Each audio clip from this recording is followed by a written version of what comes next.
Being a black nurse in the United States of America has got me fucked up. You'll be doing things you don't like doing in order to go on living, that is, to go on doing things you don't like doing, which is stupid. Better to have a short life that is full of what you like doing than a long life spent in a miserable way. Welcome back, you guys. Thank you very much for joining me. My name is Swadik Mayanja. You can call me Q, and yes, I am Q the nurse. Today, I want to do something a little bit different. Let's play a game together, okay? I like to call this game COVID or Black. The rules are simple. I give you a scenario, and all you gotta do to win is guess if the scene was caused by the COVID virus or simply by being black. Here we go. Scenario numero uno. Two people decide to go to a Starbucks and hang out while they wait for a third friend to do and have a business meeting. The Starbucks barista will call her Karen, calls the cops on them. Here is where you make your money. Did Karen call the cops on them because they were sneezing up a storm, they had no masks on, and they were infecting the rest of the customers at the coffee shop? Or did Karen do what Karens do best and call the cops on them because they were black? If you guessed black, congratulations, you're a racist. And a winner, though. You're a winner as well. But what else is new, right? If you didn't guess it right, no stress. I've got another one for you, okay? So, scenario number 2. 5 ladies decide to go golfing because what the fuck else can you do during this lockdown? And as a Bostonian, we live by the motto, what would Brady do?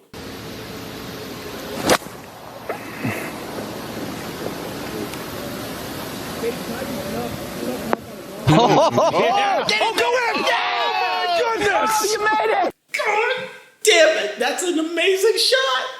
The man is not human. He's a god. Moving on.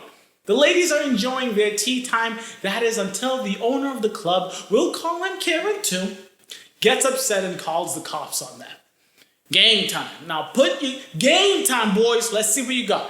Did that self-centered pompous owner Karen call the cops on those ladies because the golf course has a policy during the COVID lockdown of no more than 3 people in one group? Or did he call the cops on them because they were black? You guessed it. Congratulations. You're getting really good at this. So I got one more for you. It's a little bit tricky. There's a young man born in Fayetteville, North Carolina, raised in Texas. Friends and family called him Perry and described him as a gentle giant. He was an athlete in his younger life, playing football and basketball. He loved music, so much so that he joined the hip-hop group Screwed Up Click. He got into some trouble with the law for theft and drug possession, did the crime, so he did serve the time, 5 years in prison. But after he was released, he decided to turn his life around. And he became involved with a local ministry. He moved to Minnesota and worked 2 jobs trying to provide for his family, like anyone else would. At the young age of 46, he died. Now, was this man another victim of the COVID pandemic? Or was he just another black man in America? That man, ladies and gentlemen, was George Floyd, a black man suspected of passing a counterfeit $20 bill. He was killed in broad daylight by a white police officer who pressed his knee to Floyd's neck for almost 9 minutes straight. You see, the scary thing about COVID is that you can't see the threat coming. And that's the reason, and that's why we're doing this whole social distancing thing. The thing that makes being black even scarier is that you see and know exactly who the threat is, but you can't do anything about it. In fact, it's even worse than that because the threat, the people I and many other black folk in this country are most afraid of are the same people responsible for keeping law and order.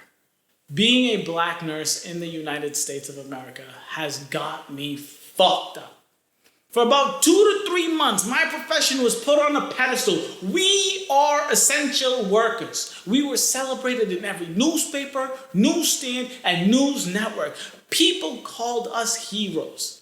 I legitimately have been making videos screaming that same sentiment for about 3 years now. I felt heard. I felt acknowledged. I can't remember a time where I was more proud of what I did than I was during those couple of months. The biggest businesses in the world were honoring nurses with free and discounted deals. I mean, the greatest thing happened. They put a nurse center stage in between Captain America and Batman. Talk about a dream come true. I was basically an Avenger. Kid, you're an Avenger now.